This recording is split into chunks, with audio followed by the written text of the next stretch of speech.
Hello and welcome back to Behind the Grind. I'm Matt Donnelly, and joining me on today's show, we have the host of Elite Sports Game Night, Duncan Dimes, over at Sirius XM Fantasy. He is the lead NBA analyst for FantasyGuru.com. He is the one and only Justin Fensterman. How you doing, Fancy? Oh, I'm great, Matt. Thank you so much for having me. Excited to get to talk with you. It's funny because I dropped the ball on this episode here a couple days ago, so I will totally own it up. But we're making up for it right here. It's not how you start, it's how you finish. And we plan on finishing strong this week. And it starts with setting the mood right off the get-go. And it's the question that we always ask every single one of our guests each and every single week. What if you were coming, and I know you're a big wrestling fan, so this should really get to you.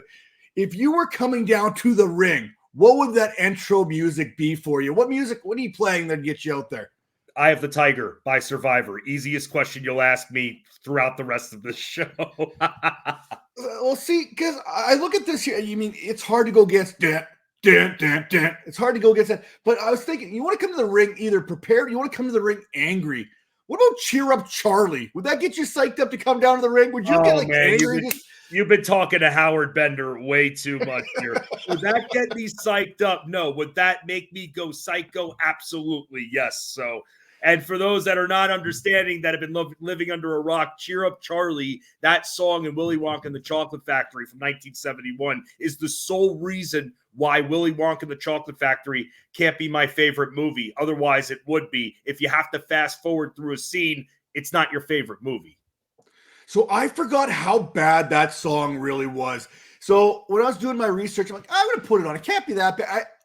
I think I slipped into some sort of clinical depression listening to that song. I had to find a way to get out of that. I mean, so it pulled me in, and I really didn't like myself for the duration in which I played that song. So I get that. So that's one song that we know you don't like. We know the song you come into the ring is going to be Eye of the Tiger. But what is that guilty pleasure song? Like, you're a father here. You've got kids. I mean, you've heard some songs and you're like, oh man, here we go. But sometimes those songs like Baby Shark, dude, it gets stuck with you. So what's that guilty pleasure song that you've got playing in your head?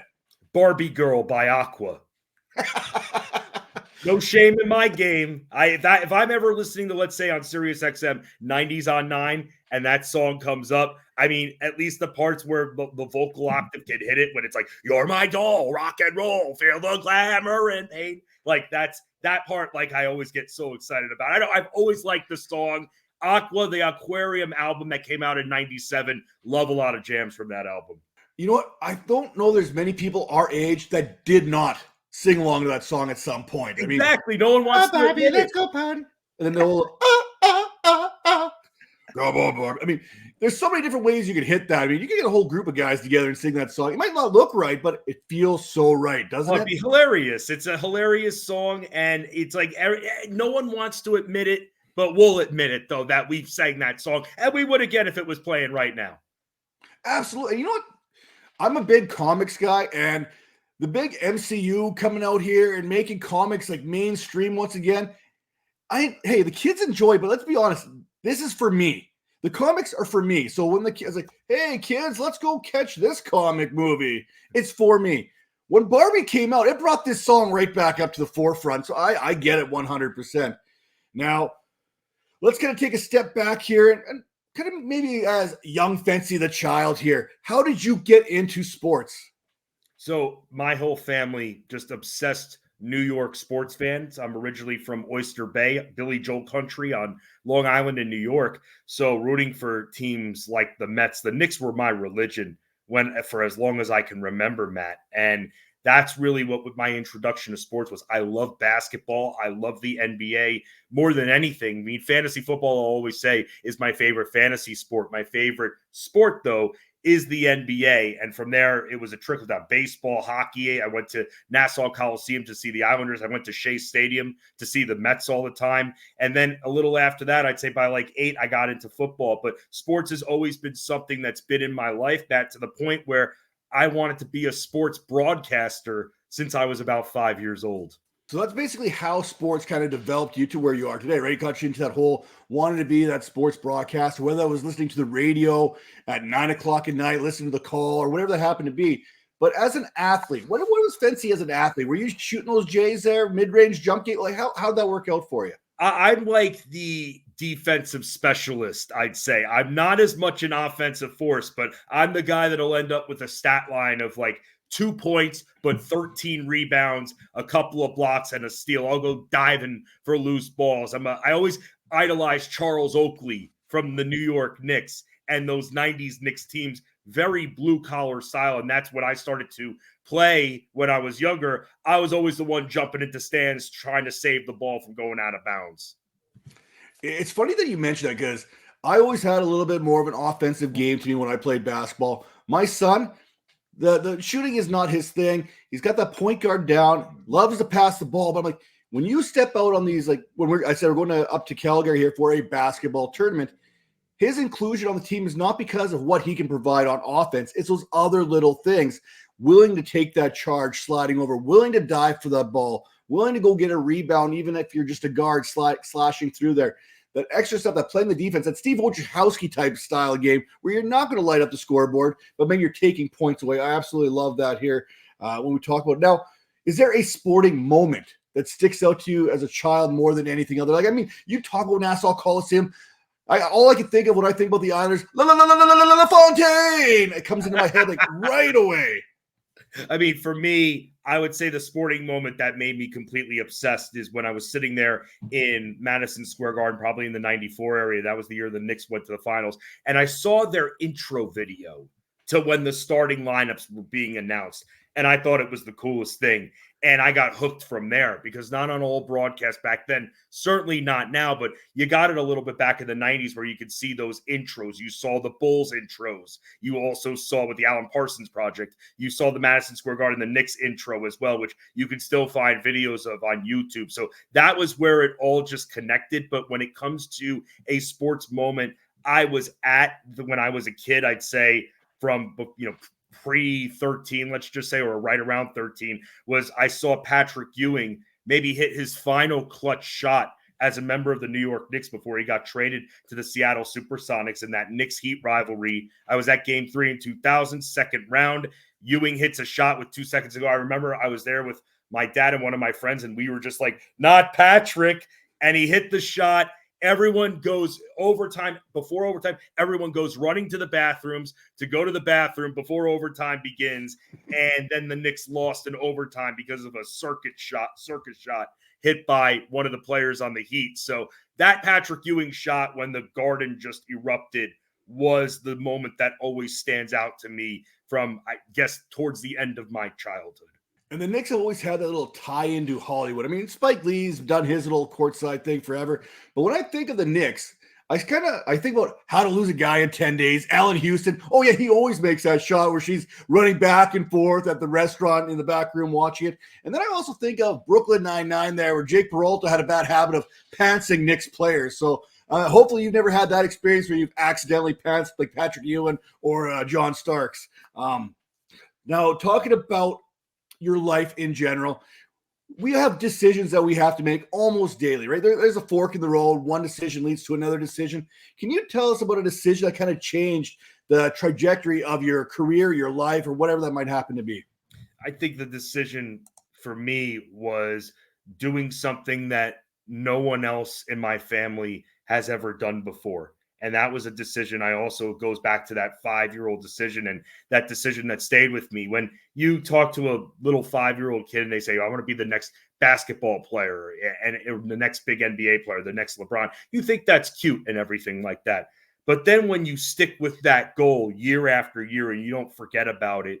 And for me, being a sports broadcaster, I don't think anyone, friends, family, really believed I was actually going to do that. Maybe think by high school, college, I'd develop other interests, but no. And no one understood that, Matt, because my family is full of lawyers and real estate agents. It has nothing to do with sports. So I'm the first person in my family to really go into something like that and not follow through on the family business. And part of that, Matt, is because I wanted to be happy.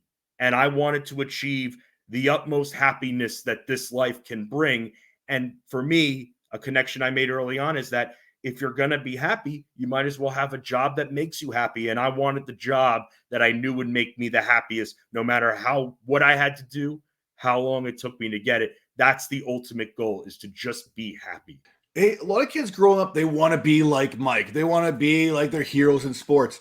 Well, is that any different for someone wanting to become a broadcaster at such a young age? Was there like a Harry Carey type moment there where you're like, oh, I want to be a broadcaster? Like, who was that guy that you looked up to and maybe kind of influenced how you present yourself on the air? So someone that I really enjoyed was Mike Breen. And Mike Breen, a lot of people now know him as the guy who goes bang on the play-by-play broadcast. But before that as well, Mike Breen actually did updates for Don Imus's show. And he was so great. And with Don Imus being the big personality that he was, and him being kind of more of a soft-spoken personality, he was able to throw little quips at Imus, and Imus couldn't do anything about it because he stood very under the radar. So Mike Breen was someone, because of his versatility, that I looked up to a lot. And when I was 13 or 14, I went to American Airlines Arena in Miami to see the Knicks versus the Heat with my grandfather. And where we had our seats were right near where the broadcaster sat. And I used to love to get to the games very early. You have shoot around, and then there's the pre-shoot around where you see on the clock 55 minutes until game time. We're sitting in our seats, but Mike Breen was prepping. And my grandfather says to me, you know who that is? And I'm like, that's Mike Breen on hand. He would always go, Mike Breen on hand. So I go, Mike Breen on hand. And he goes, do you want to meet him? And I'm like, how do you know Mike Breen? And remember, I'm 14 years old at the time, so I didn't have a lot of sense. But he's like, and my grandfather, being who he was, like, I know everybody, walks me up to Mike Breen. He had no idea. And Mike Breen didn't know him. He said, Mike, Marty Fensterman, it's great to see you again. And Mike Breen played like right into it too, which was very interesting, because it would have been awkward probably going, who are you? Instead, he played right into it. And he said to Mike Breen that, it's my grandson, Justin, he wants to be a broadcaster. And I remember Mike Breen looked right at me and said, it's a lot of hard work, but it's a lot of great work. And still saying this to you, it sends chills up my spine. And so that was another moment, especially with an influence, with that kind of story. That's one that you don't hear too often. Now in my career, it's, oh yeah, I interviewed this guy. No, my grandfather lied and said he knew him to his face, just to introduce him to me. Hey, they always say when you make an entrance, you walk in there like you own the place. That sounds like Grandpa Fancy right there. Very much so. We had a guy down here in Medicine Hat, Alberta, the voice of the Tigers since 1976. I think he just retired here. That was the voice that helped me put me to sleep many, many nights, listen to the broadcast there. And I still remember, that extra inflation would kick in. And that's maybe that's why I go up and down in my voices too. But hey, that's for another story, another day. Now, when we talk about journeys, everyone knows life in general is a journey. It's not about the destination so much. But when we look at some of your challenges, some of the changes in the industry since you started to where you are now, what are some of the biggest ones that you've noticed? I mean, when it comes to the industry in general, for the sports end, the conversation of legalized gambling and talking about gambling in general. I mean, Matt, I'll tell you this, when Fantasy Sports Radio on Sirius XM, where I started off as a producer there, and now I'm hosting there, when it started, you mentioned the word gambling. You're getting in trouble. You're getting a lecture from that. You could go up the flagpole at corporate. No one was mentioning anything. It was taboo to mention the word gambling or bet or anything like that. And when talking about fantasy sports on such a platform, we had to be very careful with everything that we said. And then when it started becoming more of a reality that this could happen, there was still that pushback, that pullback a little bit. But now it's all we talk about. And you can even argue in all the other sports, except for fantasy football, that gambling is more popular and more people place bets that are playing those fantasy sports, not including fantasy football, which we all know is the GOAT and drives the bus.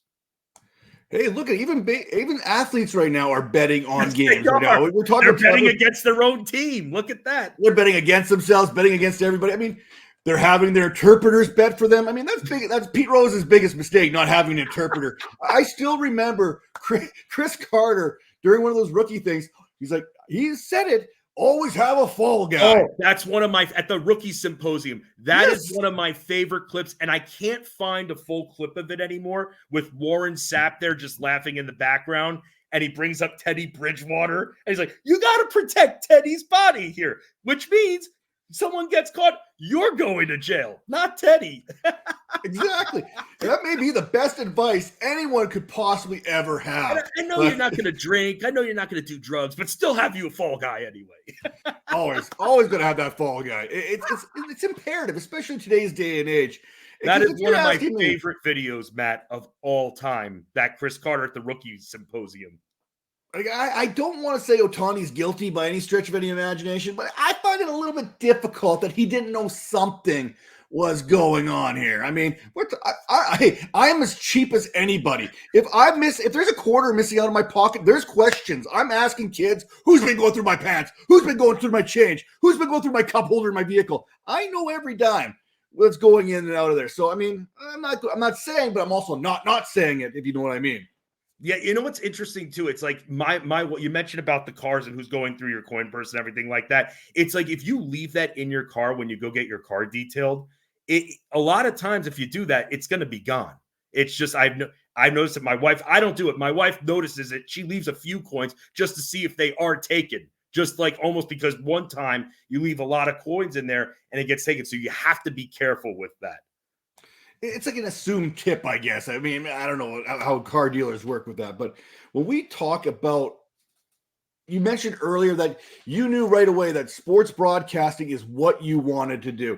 Well, that's great. I mean, it's great to know what you want to do, but it's another thing to actually do it. So when did you feel that this was legitimately going to happen for you? Because there is a process. There is a lot of rejection along the way. There's a lot of almost type opportunities. How did you know that it was going to happen, when it was going to happen, and how did you deal with it not happening right away? Well, I mean, when it came to just being into the industry, I did everything I could do. I had 5 internships in college, and I wanted to get as much experience as possible. Everything from local TV to XM satellite radio before it merged with Sirius. So I was interning there. I tried to do a little bit of everything.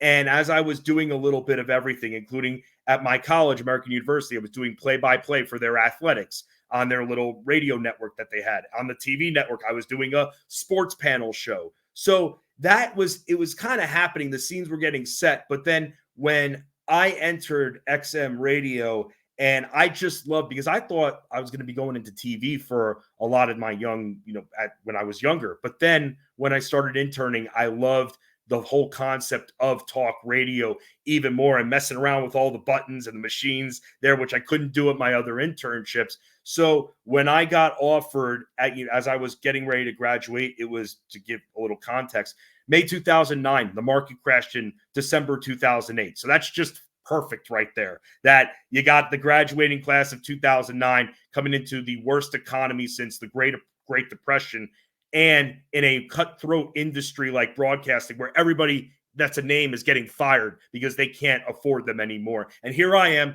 applying to Kalamazoo, Michigan, and everywhere, trying to just even get my foot in the door when it wasn't working out. I must have sent, Matt, I want to say 75 to 80 tapes around all over the country. Didn't get one interview back except for XM satellite radio, which they offered me, which was now merged with Sirius. I interned there. They offered me a part-time job. So a few months before graduation, I started working on the baseball channel there and in the sports newsroom. And when I started doing that and I started picking things up quicker and getting more into it, that's when I started to really say to myself, one day I'm going to be behind that mic. One day I'm going to be hosting the show. And I always knew it would take a long time, but from that point on, when I got that job around a couple of months in, when the passion just kept growing and growing and I was starting to understand it a little bit more, that's when I knew that I was a lifer in this industry. Your path it's interesting to me because you started off as a producer before becoming that host. That seems almost backwards to me, if you know what I mean. It feels like you do the hosting, you do all this stuff, it helps you with the preparation, and then you go into production at some point. Going into a production and then into the hosting, what was the challenges in doing that? Because it seems like you have to kind of almost make a little bit of an adjustment there, rather than the other way around. Seems easier to me to adjust from host to producer than producer to host. Oh, absolutely. And back then at Sirius XM, which at the time where I was, and I'm still am, there was no host. Producers weren't becoming hosts. Producers produce and host. Sirius XM had the mentality of, well, we could just go to a random area, pull their best host that's getting the best ratings, send them a Comrex, an IP codec that is hardwired into the studio that sounds like you're physically in the studio, and boom, we got our good radio host there, someone who's proven. So there wasn't any path back then, but I always made sure my boss knew that that was something I eventually wanted to do.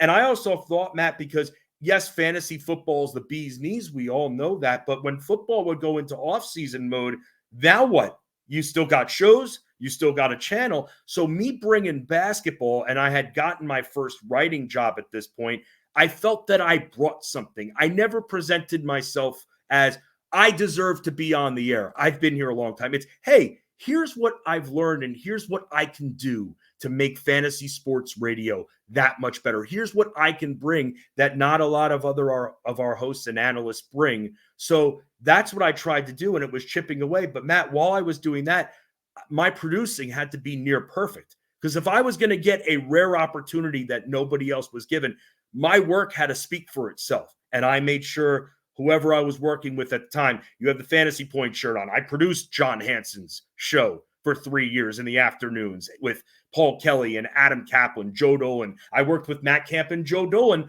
on the Game Day show on Sundays. I worked with Jeff Mans, Howard Bender as their producers, Nathan Zagura, the fantasy consultant, as his producer. And I made sure that I did everything I could do to be the best producer that I can be, so that when the time comes and I push all my chips in, then maybe there won't be as much resistance, and also working on it on the side. So it was hard, Matt. It was very hard. And it got to the point when I started to do weekend shows for free just so I can get on the air. I got a Saturday morning show. This was after a few years of just doing a 1-hour show on Christmas for basketball. I had asked if I can do a morning show, and I believe because of my work and how good I tried to make sure I was every single day, it got me a morning show, and I just wanted the experience. So for a few years, I was doing just a Saturday morning show. And then eventually I went all in, had to give up my full-time job as a producer and now manager of fantasy sports radio, just so I can go to another ladder, go all the way back down, and build from the top as a contracted Sirius XM radio host. So I had to put it all on the line in 2019, right before the pandemic. So if I had waited any longer, it wouldn't have happened. It kind of leads, you kind of answer this to a degree, because you kind of almost hit that wall when you're trying to get into the hosting. Did it cross your mind that this wasn't going to happen? Like, was there some real doubt in your mind? And then when you got to that point, it sounded like you kept on persevering, started taking these free opportunities just to get those reps on the radio. But when you hit that wall, at some point there had to have been some kind of self-doubt. What did you do to kind of go through that? Or maybe you didn't even have that self-doubt. So it's not that I had the self-doubt. It's that I started to question whether or not Sirius XM was my time at that moment. And I started to once again apply to other jobs. Not many people know this, but 2019, I made it to the finals. There was a new station opening in South Florida in North Miami Beach, and that someone helped me get in touch with the program director. I made it all the way down to the final interview for the evening show, and they went with someone who was local instead. But seeing me all of a sudden get interviews gave me that extra confidence and burst that whether it's at Sirius XM or not, I need to make this happen for myself. Here's a program director who didn't know me, who heard a couple of tapes, and clearly was interested. If there's one, there has to be another. So that was my game plan, to start really blanketing the market. And me being where I am in the DC, Maryland, Virginia area, that's a top 10 market. So that's very hard to just break into, even with all my experience. So luckily for me, it gave me that kind of confidence. I developed a little bit of a game plan on the side, but I had to, Matt, I had to shed the manager title. I had to shed the producer title. And it wasn't hey, you keep all your salary and benefits and just shift over to another title. No, I had to surrender all of that, and I was ready to do it. And that experience that I had earlier in 2019, all of a sudden getting some interest, made me that confident to go all in, because I hadn't made a risky career move. I hadn't taken any kind of risk yet. I played it very safe.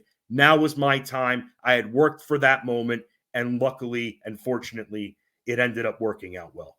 I love that. I have something very similar with my profession outside of fantasy football. And then just that little bit of a confidence maker. You don't even need, even having the interview, like, hey, someone really wants me to do this. It makes me feel better that I'm on the right path eventually to lead me to where I want to go, whether it's here or elsewhere.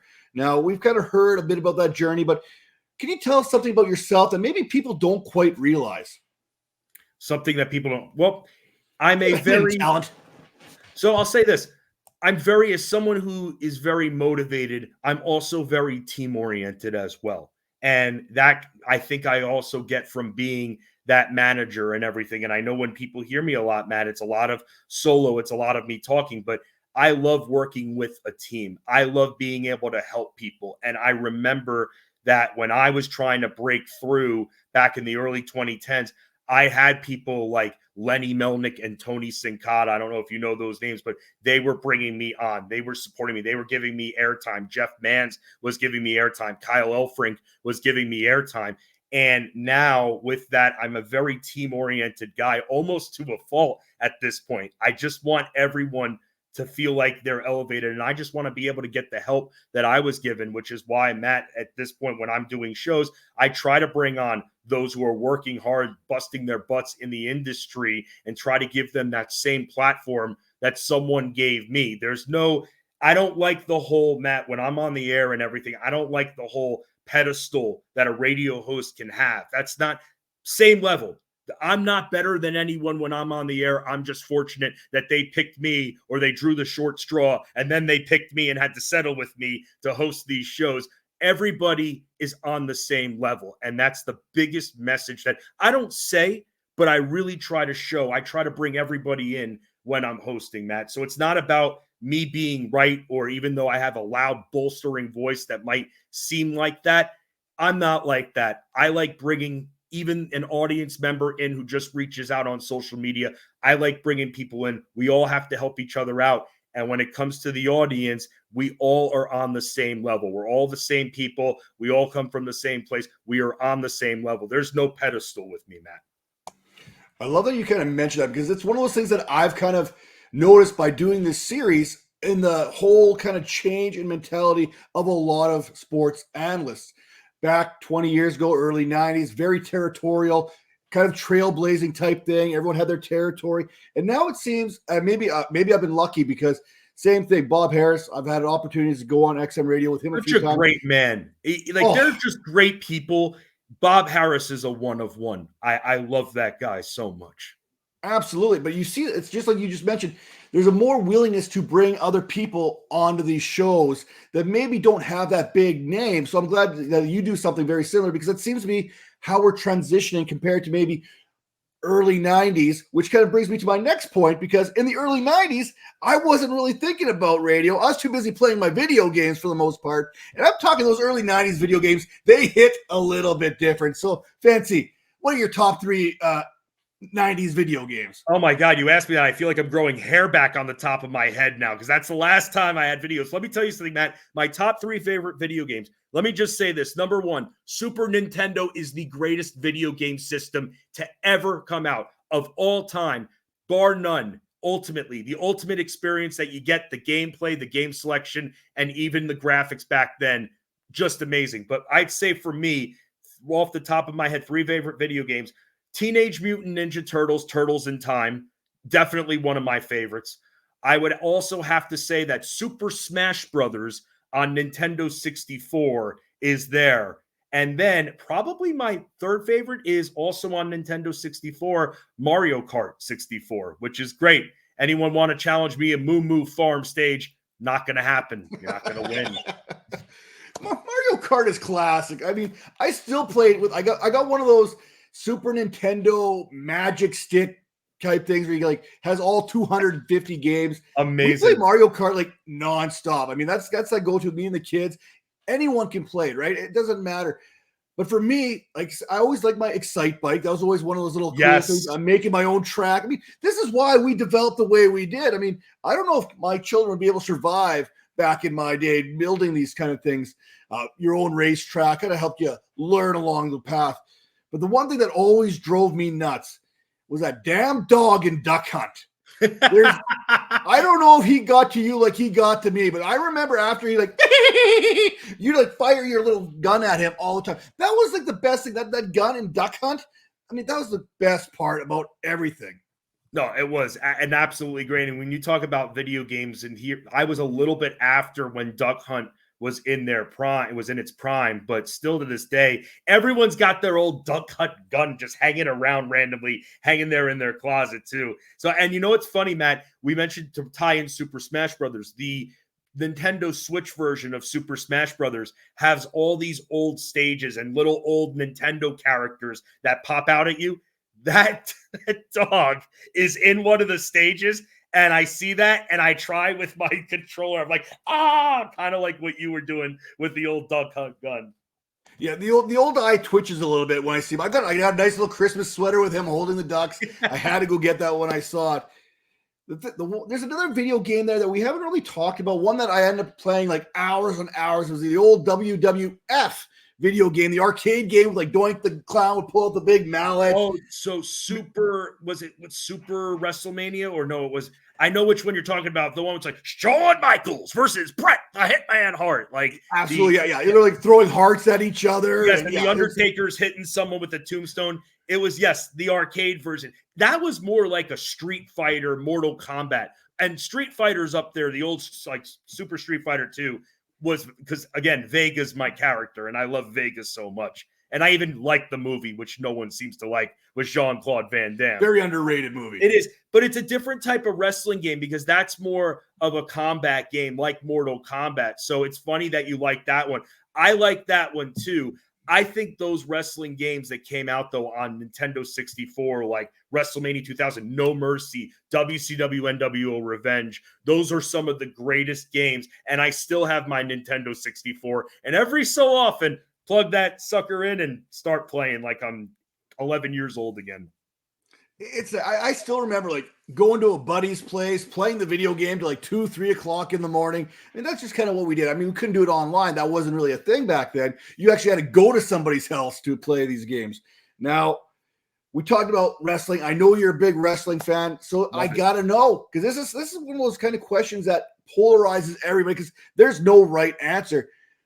What does Fancy's Mount Rushmore look like for wrestling? Oh, I love this question. I would have to say I have like 3 of the 4 autographs right here. My Mount Rushmore of wrestling includes Stone Cold Steve Austin, The Rock. This is my personal, by the way. This isn't who's the greatest wrestlers. These are the 4 that impacted me personally. Stone Cold Steve Austin, The Rock, Sting, who's my favorite, and Diamond Dallas Page, who that's a good one. I love. Yeah, it's like when you think about best wrestlers of all time, Diamond Dallas Page doesn't belong there. And I get that. However, this is my list. And Matt, when I started watching wrestling, it was in the spring of 1997, and it was actually WCW. And it was at the height of the NWO versus the WCW feud that you had. Sting has just come back and aligned with WCW. No one knew which side he was on. But Diamond Dallas Page, who was a 35-year-old rookie at the time, he was starting to get more and more popular. His battles with the Macho Man, Randy Savage, at Spring Stampede 97, Savage Page 2, like the Great American Bash, and then Halloween Havoc, where they were hitting each other with any weapon or any prop that they can find. Those were some of the best matchups. And who doesn't love the Diamond Cutter? So that's why I love DDP so much. The original RKO, in case people are kind of wondering about that, was the Diamond Cutter. It's funny because you can really tell when someone really started watching wrestling based on their Mount Rushmore. Right, exactly. And there's nothing wrong with anybody. I mean, you throw in Hulk Hogan in there if you want. You could throw in HBK. Bret Hart, for me, is right up there being Canadian.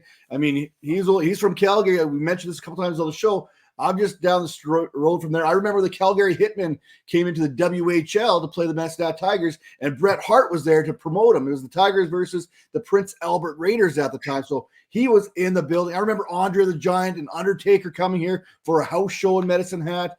I mean, those are my guys. Jake the Snake Roberts always had, and he'd always get your attention. He didn't have to be loud, but he had that cerebral. Never trust a snake.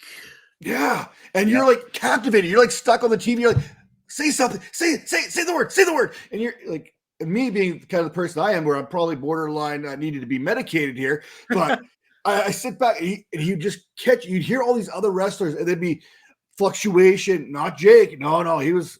It was like you just the psychology with Jake the Snake was absolutely incredible. And also, just when you think his character can't get any more sinister as a face, you turn him heel and make him the trust me. And that's a whole new layer of Jake. It just sucks for Jake because, and again, you know your wrestling history, I know mine. He was supposed to get a run with the title, and the Ultimate Warrior completely screwed that up for him. And he deserved that run with the title, and he would have. And it just stinks that even though the Ultimate Warrior tried to hold up the WWF, and that was going to be the transition of who was going to be in the main event feud, they could have put him there anyway. I don't know why Vince McMahon, just because the Ultimate Warrior essentially went AWOL, that had to impact Jake Roberts, and you just couldn't put him with somebody else like Hulk Hogan and have the snake bite Hulk Hogan, and he wins the title. I never understood why it correlated like that.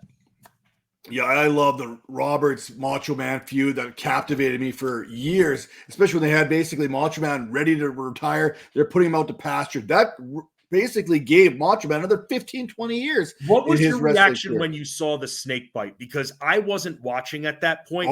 But did everyone think, wow, this snake is biting the Macho Man? This Randy Savage is getting poisoned in the ring. We know this is choreographed at this point. And Vince McMahon was like, this is sports entertainment. So everyone knew it was, I don't like to say fake, but choreographed. But the snake biting the Macho Man, it's a real snake. Like, what was your reaction when you saw it? Oh, it was scaring the crap out of me as a kid. I didn't know what to do. I remember watching that in my shag rug carpet here with the nasty planting looking couch in the background, made of felt, and I'm watching this I'm wide eyed. I'm like, someone do something. I was legitimately worried. And then it's funny because I watched WWE's done a good job going back to rivalries. They've got a show on the rivalries, and they're talking about the whole thing. And Macho Man did not want to do this. It scared the crap out of him. He was like, "You get bit first." Jake's like, "I don't want to get bit." Yeah, he said that. They milk the venom and this, that, but you can milk it all you want. Doesn't mean the venom's all gone. So there was a real risk there, years later when you're finding out about this. But then it scared the crap. I mean, first off, I've never been a snake fan to begin with. They always kind of give you the EBGBs. I don't like it, but I had one in my house right after I moved in. I'm sitting there watching TV, and my wife's just like, "What's that?" And it's a little garter snake just in my downstairs. I was freaking out the whole time. Yeah, no, I'm good. I mean, garter snakes, as kids, we did some things with it. We grew up out in the country, man. I grew up in a town with 300 people, one stop sign, no traffic lights. So there's very little things to do. I can talk about that, but I don't want to get censored here on the air. But yeah, it was a lot different there. But that event, I really love what the WWE has been doing here recently. Going back, finding these old archives, the clothing, the pants, the different things that they've got going on right now. It's been fascinating. I've been sharing that off with my children. But I want to kind of transition back now here to fantasy football. And we just did a little bit of a reflection on the early 90s, wrestling, video games.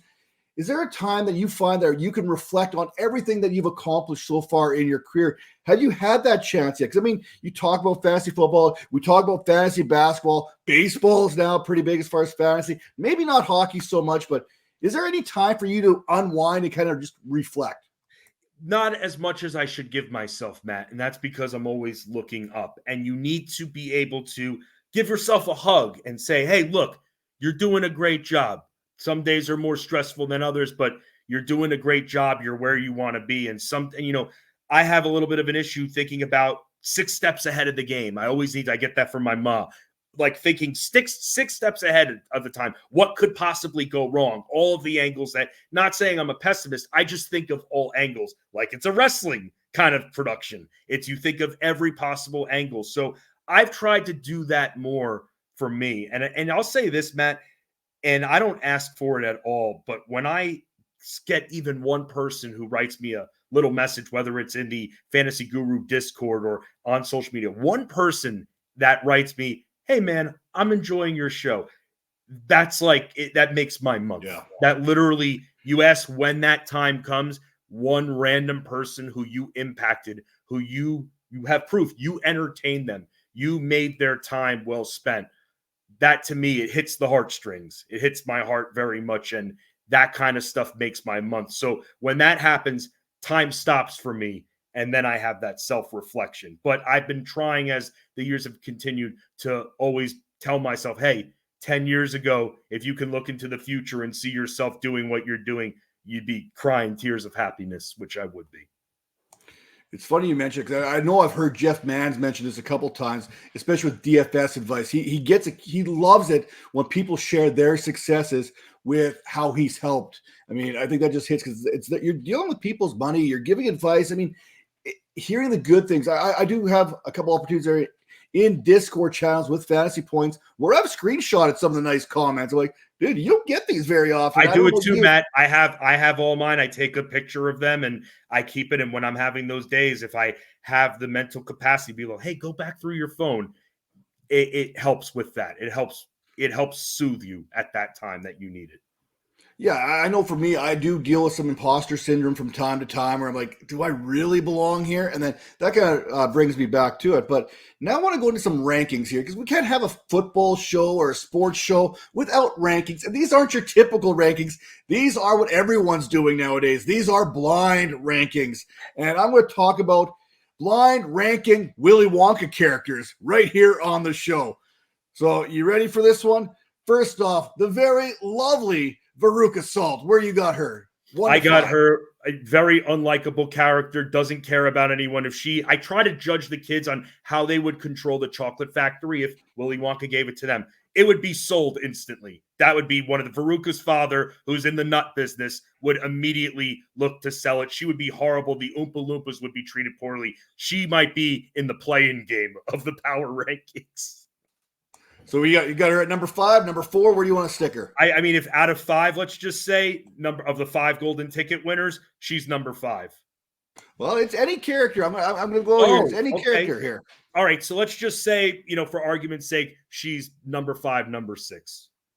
All right. You got her at number 5. All right. Here we go. How about the Oompa Loompas? Where do they rank on here? The Oompa Loompas, I think, are essentially right above her. I think they stir the straw. Willy Wonka needs that help, and they provide him so much help. They're making the magic happen. If you think about it, they're the factory workers. They're making the chocolate, and they're watching. Not only that, but they're also watching every single room, too, of the chocolate factory to make sure Slugworth or any of his cronies don't get in. So for me, number 4, they're above Veruca. All right, so at number 5, we got Veruca. At number 4, we got the Oompa Loompas.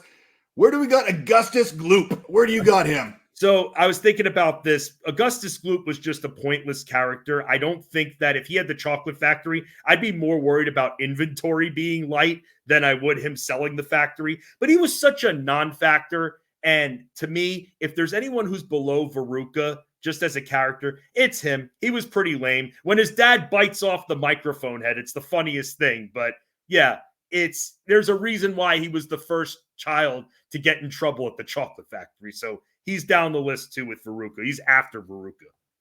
Well, you can't. It's a blind ranking, so you got to put him at 3, 2, or 1 here. I mean, that's how we. Oh, okay.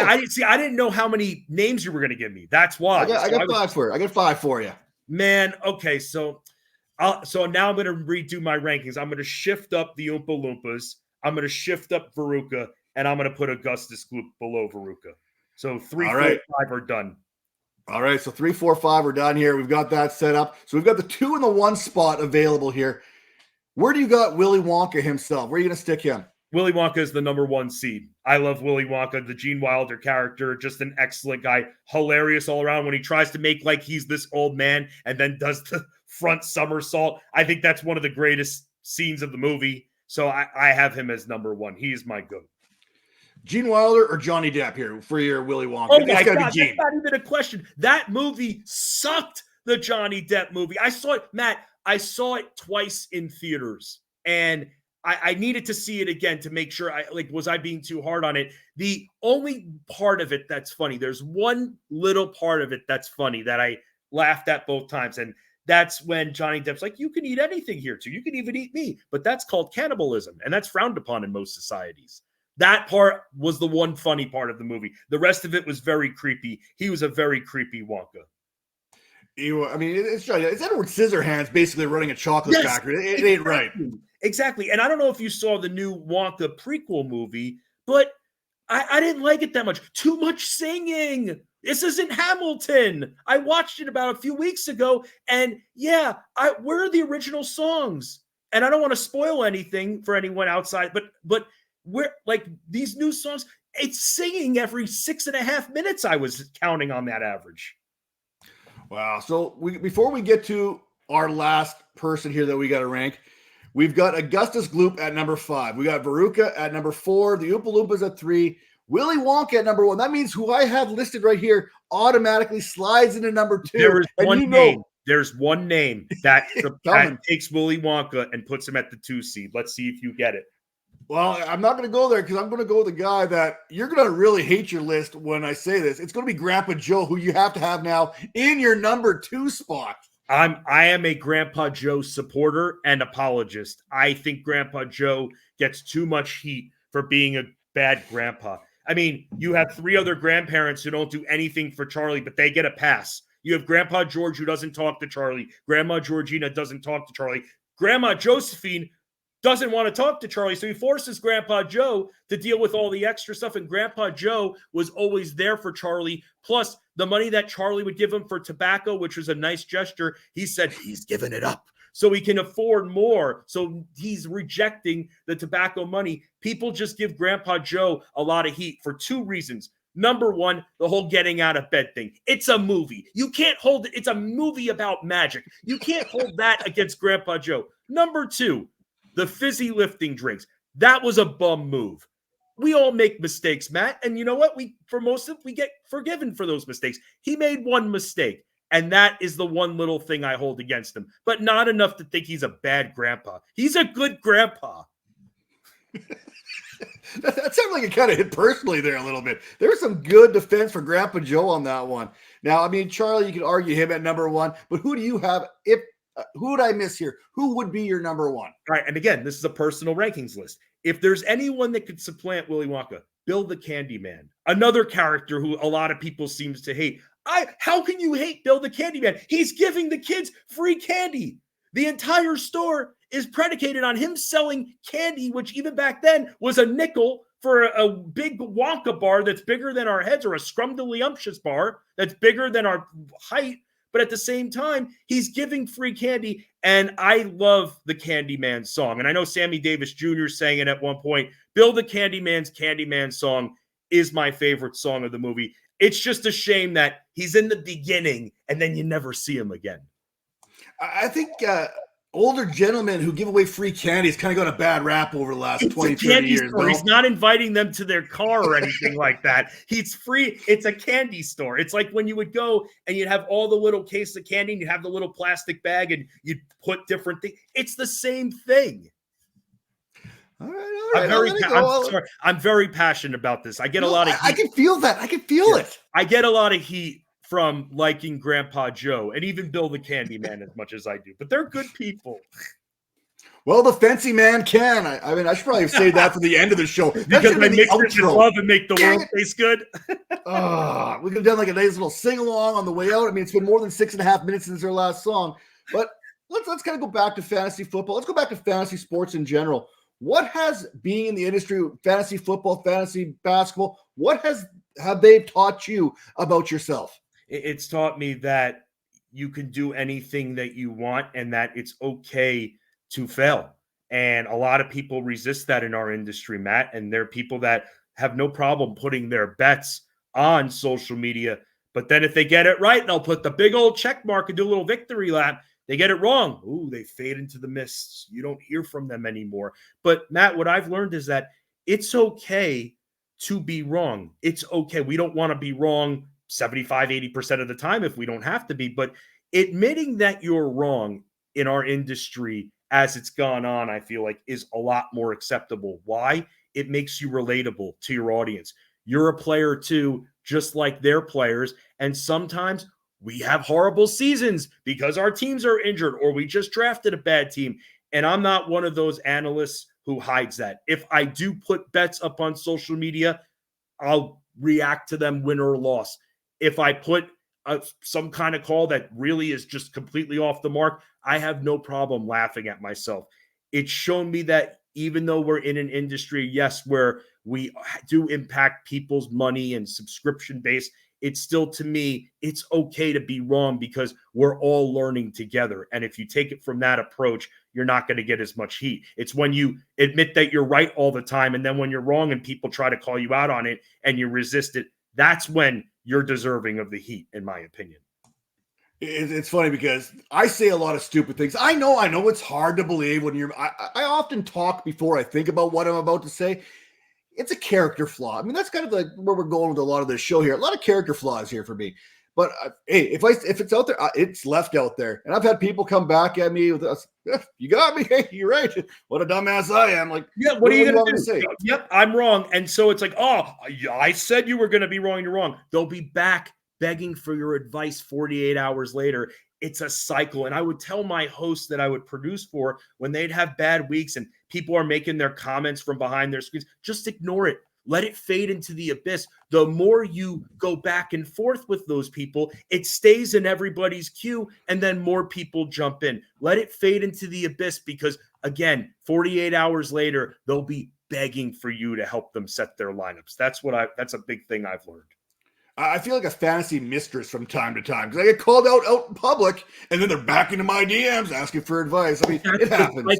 That's the cycle. That's why you can't get too down on yourself if you have a bad week. There's a lot of forgiveness there. And look, you're going to have bad seasons. But Matt, I feel like in our industry, people just want to, especially our subscribers to Fantasy Guru, Fantasy Points, people just want to know that you're there for them. That's Absolutely. All it is. And that's where Discord comes in. That's where social media comes in, but a lot of it with now this day and age with these websites, Discord for that matter. And I think if people have that comfort, then no matter if you're right or wrong, they're just appreciative. It's when you start to boast. It's when you start to take victory laps and make like you're something you're not, and you never lose, you never get anything wrong. Then that's when you warrant getting called out in the negativity.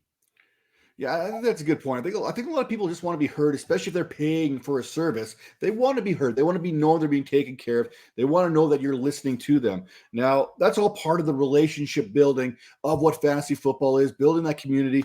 But we also know you don't get to where you are today without relationships being established. You kind of mentioned some of those names throughout there.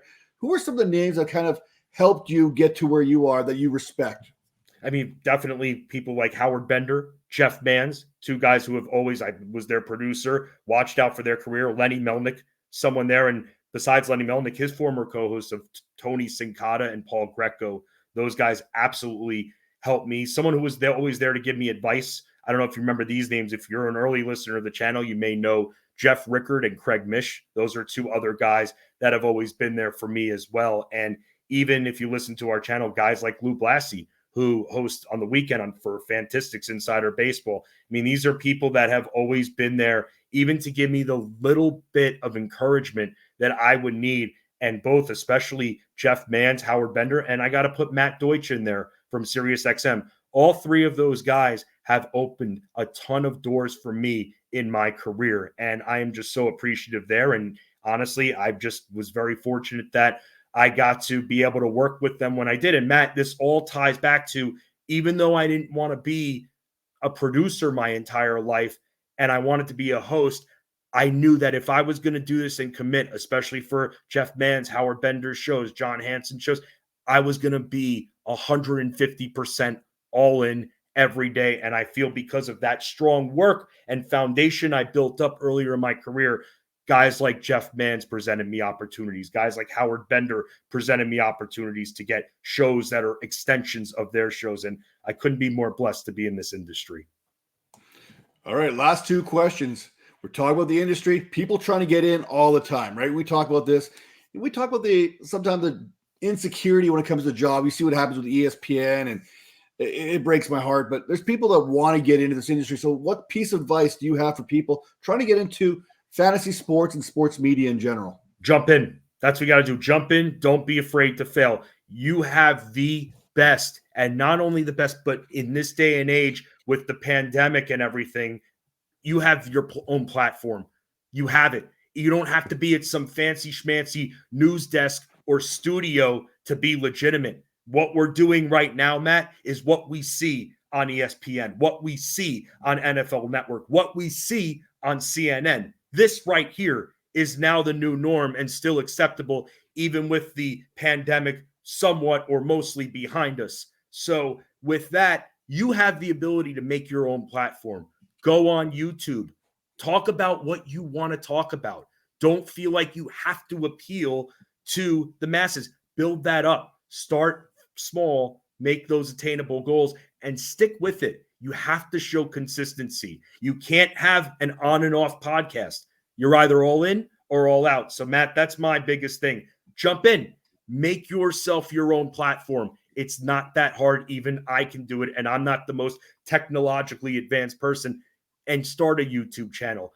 Put out audio for people to hear. Make a social media account. And then interact with other people in the business. And a great example, Matt, besides yourself too, that I've seen, guy like Andrew Cooper. Andrew Cooper, while everybody else is trying to figure out how to get their web pages higher on Google News, Andrew Cooper is in Reddit getting the snot verbally kicked out of him there for putting his hot take. It scares me.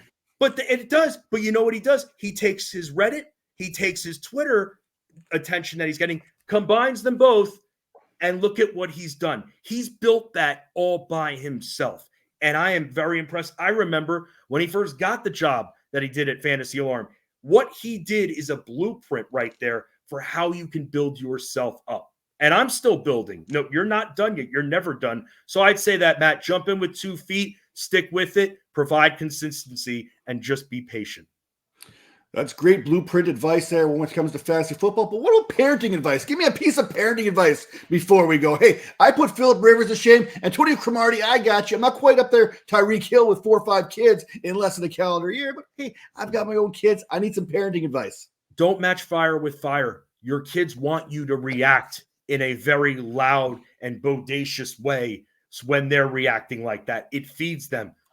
Show them that it doesn't affect you like that. Stay stoic. It's worked that way with my daughter because it's almost like the rope-a-dope complex with Muhammad Ali, where he just kind of be sitting there taking the shots. But what happens? The opponent tires out. And then naturally, the energy level starts to drop. You stay stoic. You don't fire back with fire and yell at the child, even though if you're very frustrated and annoyed, you just stay stoic, stay serious, and stay stoic, and stick with what you're saying. If you're saying, hey, you have a 2-minute timeout, no, you take it back. 2-minute timeout. Consistency, Matt. That's how you get there with parenting and in the fantasy space. Bob Lung would appreciate me saying that. I was going to say that sounded like the producer speaking there a little bit there when it comes to parenting and with dealing with hosts. You know, but that's the truth. If I, during the show, in the heat of a moment, if I have a host that's freaking out, why do I want to fuel that fire and make all of that host's thoughts scrambled in their brain? Then they're not going to put out a good product.